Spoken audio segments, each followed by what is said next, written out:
Hello guys, welcome to another episode of the Commerce Lab by Ecomcy, the place of everything related to Amazon FBA and e-commerce. My name is Vincenzo Toscano, founder and CEO of Ecomcy, and today we bring you another special guest. His name is Riki Hooker, and he's the general manager at Global E-commerce Experts, which is actually an agency that offers end-to-end solution when it comes to expanding brands into Europe. Right, so they have extensive experience and an amazing team when it comes to helping getting your brand into Europe. And that's why I wanted to bring them on board today, because I want to touch about this topic, give some tips, and just explain to our audience how this whole process works, right? So yeah, let me welcome you, Ricky. It's a pleasure to have you here today. How you doing, my man? Thank you. Thanks for having me. Thanks for having GE and hello, Vincenzo. Yeah, thank you very much. I think I have seen quite a big content you guys are putting out there lately, the events you guys are doing in the UK. And to be honest, yeah, I love the work that you guys are doing, and especially helping brands in expanding to Europe. I think it will be amazing to get some of the knowledge today to see how we can help our audience. Yeah. Yeah, it's So really rapidly growing momentum over certainly the last 18 months. yeah. Global E-commerce Experts has been around for sort of 6 years. We started with one particular service, then we added another few, and realised that there were different barriers for sellers to grow into the UK and the EU. So we added more services. Oh, we can solve this, and now we've got a relatively comprehensive route, tried and tested route of if you want to grow into the area and you're an e-commerce seller, here's the pattern of activity you need to go through. Awesome, awesome. Love that. Yeah. So let's get started. I think usually before I jump into the topic, I like to get a couple of minutes just to learn about our guest and the company you work with. So if you can give us a little bit of background about who's Ricky, how you got started into the e-commerce space, and what is Global E-commerce Experts about. Yeah.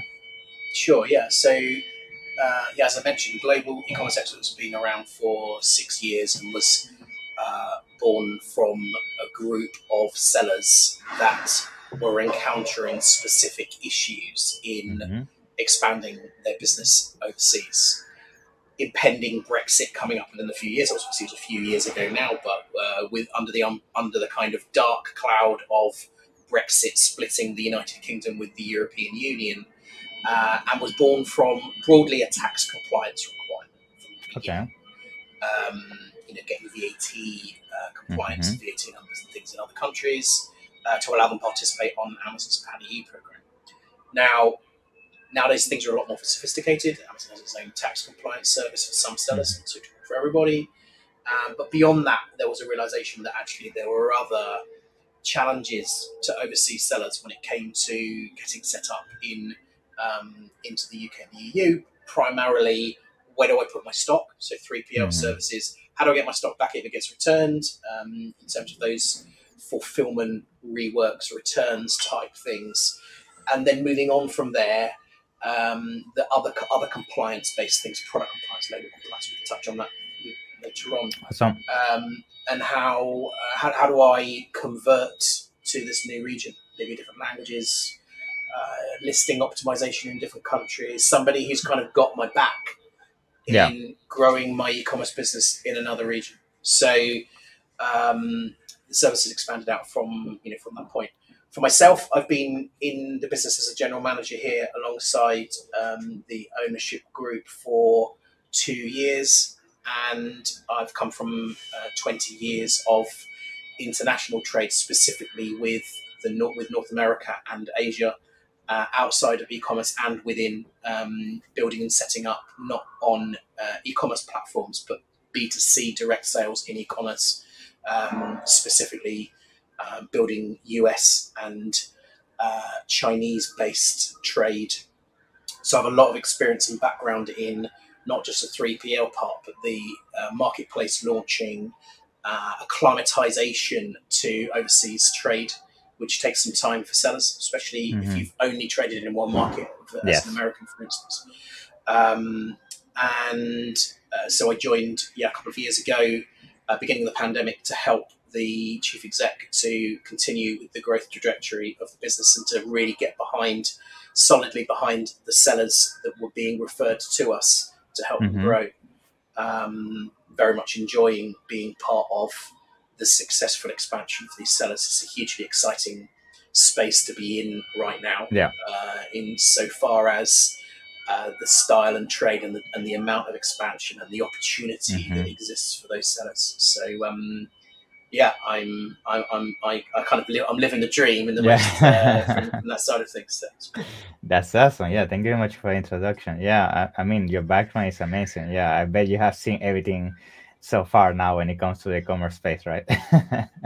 Yeah, I mean, we get challenged every day. So every time sure. You solve a challenge, it's another. There's another tool that you can use. So yeah, 100%. I think that's what I love about e-commerce. You know, it's like every single day you wake up, it's like what I'm gonna try to fight today. You know.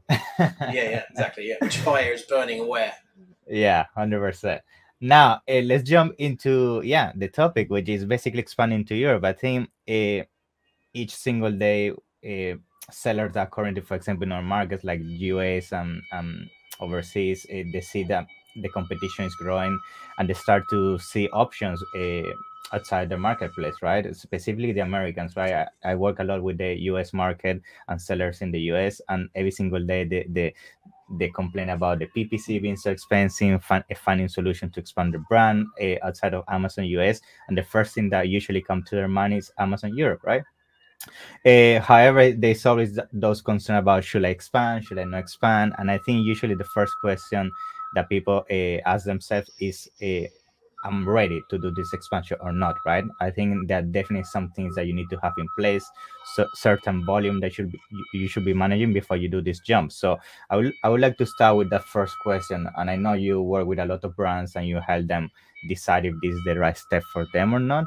So what is usually the type of criteria that you have seen in your successful brands that you say, okay, you know what, you're ready to jump from Amazon USA to Europe, and what is that?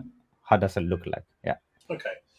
Well, that's very SKU dependent, because for some sellers they might it might be something for less congested sectors of e-commerce.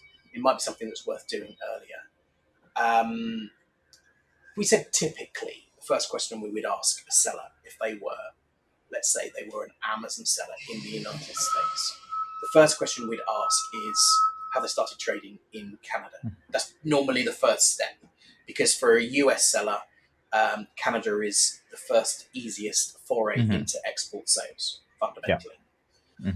It's not exclusive. I mean, some sellers might choose but it's the easiest way, using these Central American, Canadian, and then Central American markets where they can continue to trade from their existing US hub. Yeah, that's right. So they're still exporting. They're introducing into the forays of overseas sales, maybe tax compliance in different countries, maybe some different currencies outside of the greenback US dollar. And that's definitely a starting point. That's normally our first question, just to make sure that these organizations are prepared for the extent of what they're doing. Beyond that, I would say that typically we're dealing with significant six-seller annually, not monthly, sellers. So if not $1 million turnover businesses, but certainly not exclusively. Some of them are half or a third of that size and still trading, and still it's right to make that investment. But typically there's going to be an investment in growing into a new region. And so you're going to need to have the capital ready to be able to do that. But typically the cost of that for some of these sellers is a month's worth of PPC. We're not talking hundreds of thousands of dollars here. These are, functions which are, forms and you're paying for man hours and applications rather than significant chunks. But bear in mind, these organizations also are going to have to underwrite the cost of stock in two different places. So there needs to be a preparation and a business case from that side of things. But I would say on average, we deal with everything from $1 million sellers annually to $100 million, and quite a bit smaller than that, but with specific very niche things, specific niche things which really make sense to come to a less congested perhaps marketplace. So no one written rule for that, but as long as those people are ready for the implications and the complexity of what they're doing, and they've got the capacity to underwrite the stock, then that will be a good time to start. Good. Yeah, I think that's an amazing answer. I think the same. I think it's always gonna be for sure at the product level, because we all know you may have $1 million product in the US, but sometimes that product is not gonna work in Europe, right? So you need to do the diligences and everything. Yeah, we always start right at the beginning of the journey with a feasibility of understanding what the scope of things are, just to run some software tools on understanding what these particular commodity codes and ASINs will be able to achieve in the region. And I always use the joke to clients of, if you're selling gun racks for pickup trucks, there's not going to be as much demand for those in the UK as there is in Texas, so you might need to take some care. But on the whole, e-commerce, there's 500 million Europeans across the geographic region of Europe, and predominantly they have the same desire to acquire stuff that's sold online that people in the USD. So, on the whole, obviously it's much more data driven than that, inevitably. Sure. But fundamentally, unless you're got something particularly niche, Okay, that's great. Awesome. So now I think once people answer that question to themselves, they say, okay, I want to start in Europe, I'm going to start the processes. I think the next most valid question is where to start, right? We know Europe has multiple marketplaces, and it can be sometimes dangerous if you launch all of them at the same time and you don't know how to manage inventory, the advertisement, and all of that. So I'm pretty sure there should always be a strategy behind what is going to be your founder marketplace when it comes entering into Europe, and then using that as a foundation to expand your growth within Europe. So I would like to hear what is usually the countries that you advise when you bring exclusive brands that are doing successfully in the US into Europe. Why is the reasoning behind choosing those countries? Yeah. Okay, so for the early part, we would let's sit back to the statistics. Broadly speaking, not to the broadly speaking, the market in Europe is not dissimilar to the market that you could expect from the United States as a whole. Yeah. Of that, there's 3 core countries within that will gain you a big chunk of the opportunity, and that's the United Kingdom, France, and Germany. Germany and France in that order. So those 3 countries would allow you access to approximately 2/3 of, maybe a bit less than that, 60% of the entire European opportunity. Okay. Those numbers are they're adapting rapidly as new online marketplaces are expanding. They're being caught up by other countries around them, which is expanding that number somewhat. But we would recommend that you begin with, if you're from an English-speaking country, you begin with the United Kingdom for the simplicity that your listings, your A+ content, all of your activity so far is going to be in English.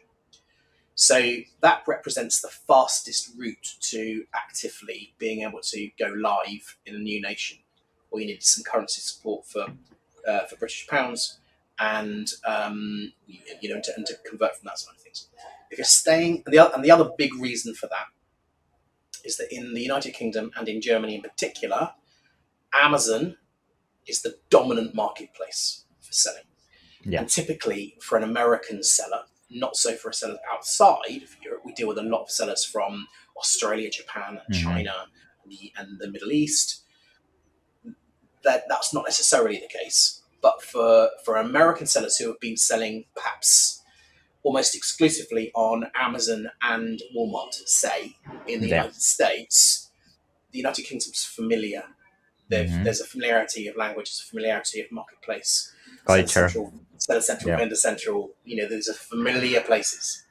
So those are a good place to start. They'd always be that recommendation. Beyond that, then you're then moving into the realms of translating your listings and then having a stock inside the EU. And we would recommend then Germany and France as a pair. Maybe Germany to begin with, France shortly afterwards. Then you're into additional tax compliance. You're into Europe, then so you need some more stock.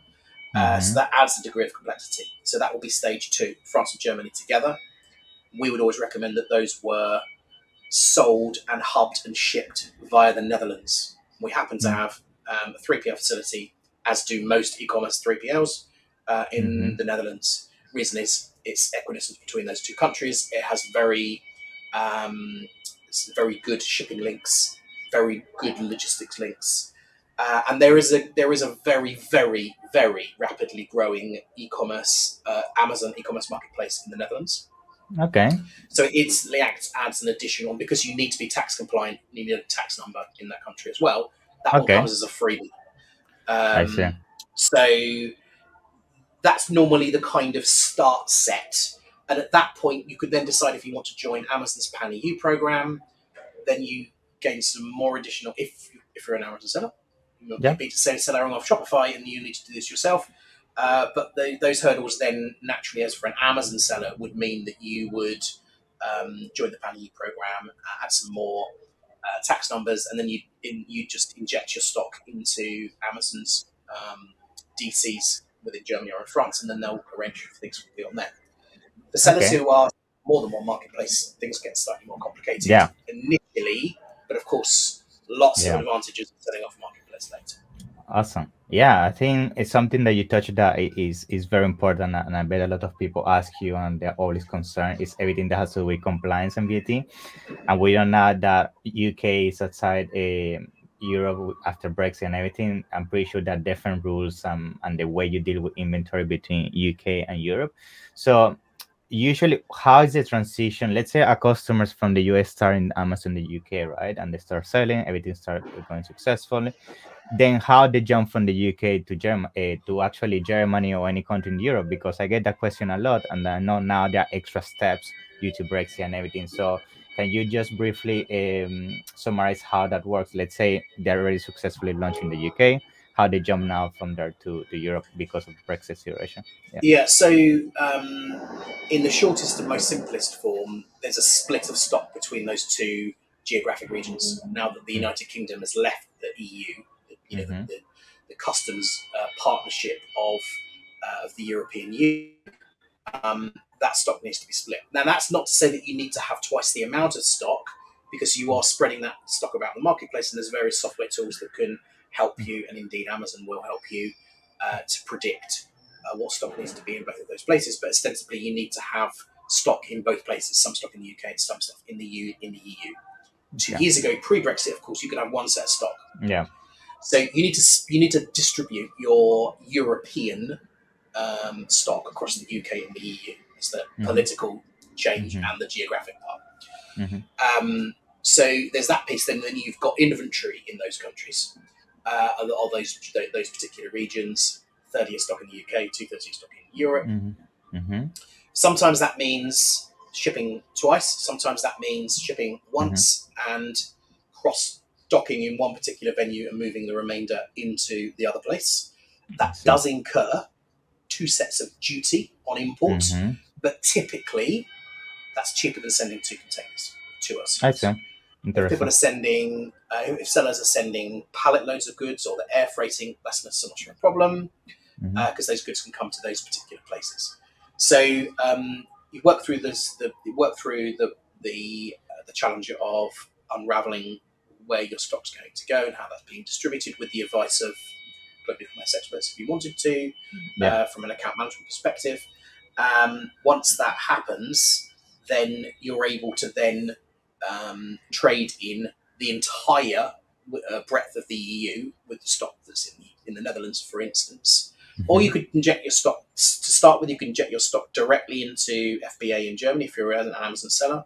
You wouldn't necessarily need to use a 3PL, but then you are restricted by the shipping cost versus the index numbers that are being offered for those places that vary across the year. If you don't have a 3PL and you have a removal order or you have returns, how are those going to be handled? So we always recommend that you stage your goods in a 3PL. Not to mention, we're talking a lot about Amazon here for France and Germany, but Amazon is not the dominant marketplace outside of France and Germany. Yeah, and that's right. We would always recommend a multi-marketplace approach. There's a bunch of other very, very worthwhile marketplaces that you really should be on in the EU. And from a 3PL, it doesn't matter where it's on Amazon. It could be anywhere. You can have your own website, keep the data yourself. You can keep churning like those customers For with your sure. own data. So That's interesting. the route. Yeah, and you also mentioned before, which is very interesting, and I start hearing that more and more, the Netherlands, right?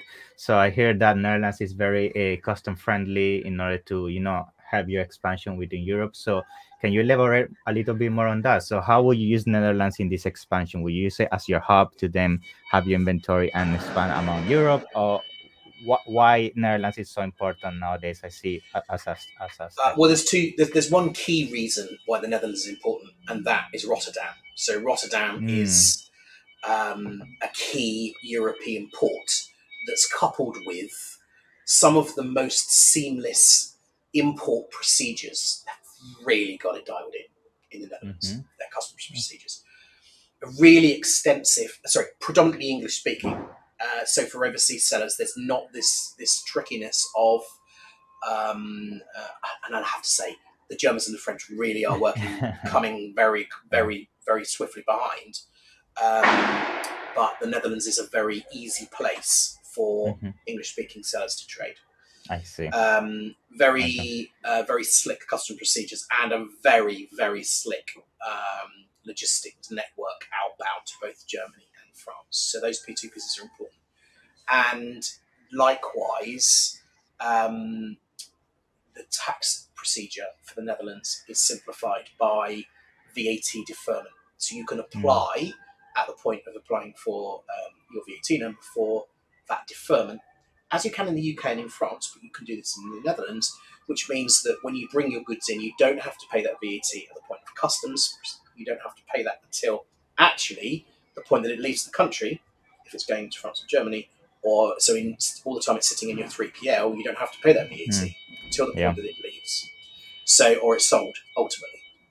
So for a lot of smaller businesses that are investing in an additional set of stock, investing in growing to a new market and putting that effort in, it's a really, really useful cash flow relief that comes from not having to pay 19-20% of additional tax, sales tax, at the point of import. So that really, really helps from the Netherlands perspective. Its own Amazon marketplace, Amazon.nl, is rapidly growing, and it has its own home, fiercely loyal to the Netherlands, bol.com, which is their own home marketplace, which really serves well the needs of highly tech-savvy buyers. So the Netherlands is a very small country with a relatively small number of people in comparison to France and Germany, of course. But nonetheless, the proportion of their e-commerce spend is not to be sniffed at, to be honest. And what the beauty of if you bring this into the Netherlands, they come through a relatively simplified customs procedure that's very slick. You're only a few hours by road with no road, no border. This is worth noting to Americans. It is like driving around the United States. There's no border inside the European Union. So you're free and clear into, for instance, Germany, that has notoriously complex import procedures. I know. Goods are held up, especially by air. Q4 last year, before Christmas, it was a nightmare with goods coming in. And, sellers were losing all more, making huge losses, eroding all their margin, sitting, waiting, losing stock being returned, letting sellers down. And this was all because of this complicated custom procedure. So we'd always say, take the point of least resistance to via ports which are wanting to help you, and always stage your stock outside of the marketplace to give you flexibility and ability if index numbers change, or if it goes bad, you've got inventory elsewhere. You can set up as merchant fulfilled. You can set up another marketplaces quickly. Your business is not dependent on one marketplace. Awesome. Yeah, amazing advice. Great. So I think now one last point I would like to touch that I feel also a lot of people is usually concerned when expanding to Europe is everything that has to do with, compliance and VAT and basically taxes, right? Usually I get the question, can I trade with my US company into Europe? What triggers for me in terms of VAT and compliance? And I know also one main concern is the compliance side of things, because a lot of products, when you bring them into Europe, specifically some countries like Germany and France and those countries, they ask for a lot of requirements and testing for the product and things like that. So how the process usually look like? I mean, it's a long process. It's something very easy to navigate, or is a nightmare? So what is your experience with that? Yeah. Well, if you're using a service like GE's, then no, that headache's taken away from you. Yeah, there are some compliance pieces for products. The compliance pieces surround what's on the label of the goods, because that dictates what is required from a compliance perspective. There's some really important pieces that you need to have an address within the UK and an address within the EU. We provide both of those services. And those things need to be on your products. Some sellers will over-label the existing label. Some will order stock from the point of manufacturer specifically for the region. Some will redesign their stock. Some will from that side of things. So the label compliance check will check things like what safety information is required, which documents you need to have stored to show, which testings may be required. It's not a minefield by any stretch. So we do a label compliance check, and it comes up with a report of these are things that you need to do. You need to put an address on. You need a barcode which is compliant with the UK market, which many US ones are not. It's to be the right GS code for your barcode. And there will be little things like, ingredients need to be shown in metric instead of imperial. It needs to have certain safety symbols that are not necessarily in the US. There are some items which won't be compliant, foodstuffs, ingredients, that kind of stuff. So that label compliance is being done. And then there's something called EPR, which is the Environmental Permitting Regulations, which means that there's a tax in effect on goods that you're importing into France and Germany. Those goods, you have to pay a tax on arrival for the end of life of those products, the disposal of those. So those things need to be set up at the beginning. Is it a minefield? No, it's not that big a minefield. Most of our clients are moving through the process within 30 days at the longest, some in 20 days, 14 days. So it's a procedure more than a minefield. And you've not made any investment beyond the label check, a few $100s initially to have your label checked. You could read that report and say, well, blow this, we're not going to do this. Exactly. It's too hard. Or you could say, okay, we need to do this, this, and this. We need an address. We'll pay for an address service. It's called the responsible person. We'll pay for an address service, and we're away. We're registered with the customs agencies. So it's a procedure more than a minefield. It's not. I know. For some sellers, they will have to have things tested. But again, you work with an expert. You pay a charge. They have it tested. The report comes up. And really, it's just a case of safety information. I know. So just checks and that's it. The regulations in Western countries are there to protect the consumer to the point that people don't get hurt or are out of pocket. So they're not dissimilar. There are similarities. Sorry, there are places where things are allowed and not allowed. But fundamentally, if you've got a product that's compliant in one Western nation, you're going to be okay. Typically. Okay. Great. So I bet now there's so many people hearing this and they say, okay, I love this information. I love this tip, but I actually want somebody to help me with all this procedure. And I know you guys offer, I think, a package called the Golden Ticket, if I'm not mistaken, which actually help you with all these steps, right? So I don't know if you can briefly touch on that and how people could join that. Yeah. Yes, that's right. So we put together a number of different services, and alongside the podcast, we'd be happy to show the expansion journey of the matrix that we have, the different services that you need to be able to expand to the UK and the EU, the blueprint of how to do this. And we sell those services are provided in ones and twos, a la carte, as it were. If you want some help with translations on label compliance, or you want your tax sorted out, or you just need a 3PL maybe. And then we also offer, to access these 500 million new e-commerce buyers, we also offer a one investment charge. We call a golden ticket. It's your golden ticket to those 500 million e-commerce buyers. And we offer those bundled. A typical investment is anywhere from £10,000 to £25,000. depending on the size of your business, the number of SKUs, the speed in which you want to do it, and so forth. But somewhere in that order of magnitude to give an indicator to listeners of what kind of investment. Yeah. And for both, and for the higher number, that will be both marketplaces. That's right. In multiple countries, the whole piece. Yeah. It could be staged. In terms of the time scale that you can do it and things like that. It doesn't have to all be done in one go. You can put this into different quarters, or you can help map out a flight plan of coming to Europe and accessing these buyers. So the golden tickets are a route to compartmentalizing investing in your business to investing in your sales, because these are two different pieces of. Because bear in mind, your choices are: do I invest in developing new products? Do I invest in expanding my business into other marketplaces or different segments? Or do you make that investment in taking the products that you know best, the ones that you know how to sell, you've been successful, you've proven to be successful, and take those into a new geographic region? So very much consider this being investment, and that's why the golden tickets wrap that up. And on the back of that, to start with, to understand whether or not this is right for you, we offer an account health check, which is a provisional kind of toe dip into understanding whether or not you are ready and suitable for the market. And we'd love to offer all of your listeners an account health check for free if they get in touch with us to do that. The first steps into, yes, you're ready. Know these are some tips on what you might want to do first before you are. Let's talk again in a year.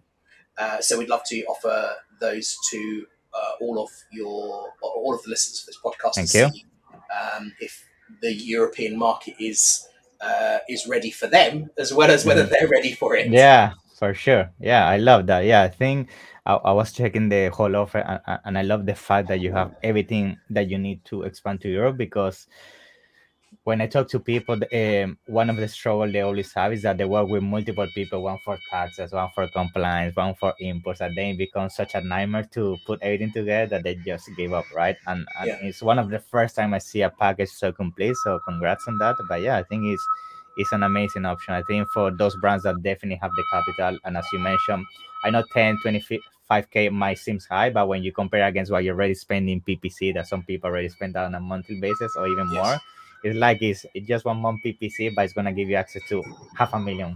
Well, yeah, $500 million, right?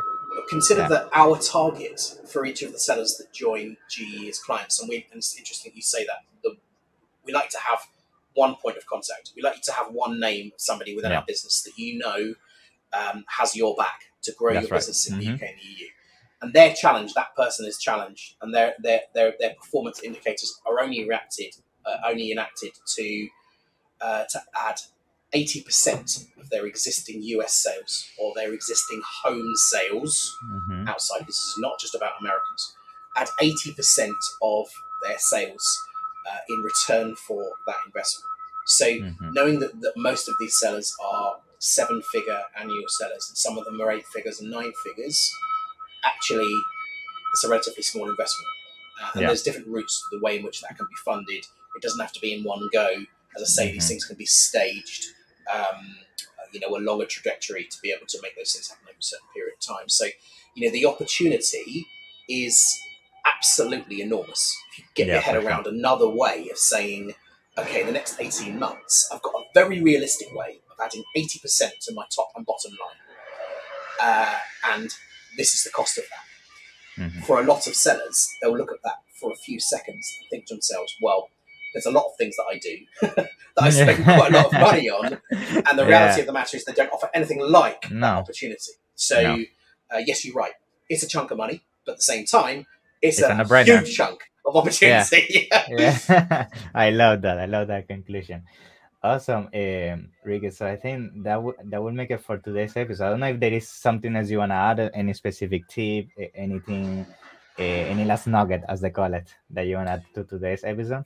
The last nugget that I would love to add is to say to sellers, you've done the hard work. You've done a really good job of taking your goods to market and doing a good job of growing your business. Buyers want your products, just because they're in the UK and the EU, don't hold back. They want to buy them too. They want to experience what it is that you're selling.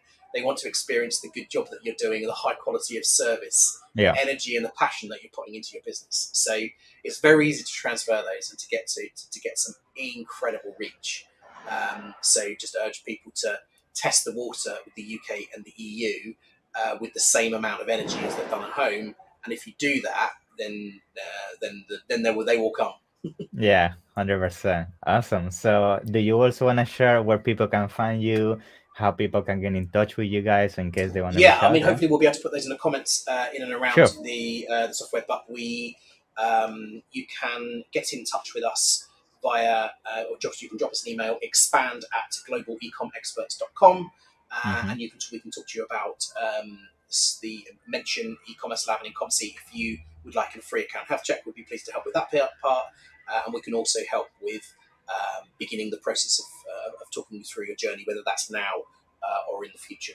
So if you get jostled by email or via our website, you can Google or you can use your own preferred search engine to search for Global E-commerce Experts. You should find us hopefully at the top of our team. We've done a good job, and we'll be able to help you out. Yeah, I'm gonna make sure to put everything down in the comments. Okay. Thank you. That'd be great. Thank you very much, Ricky. So looking forward to have you on a future episode. Yeah, and have an amazing day. Thank you very much. Thanks for having me. Thanks for today. It's a pleasure. Bye bye. Cheers.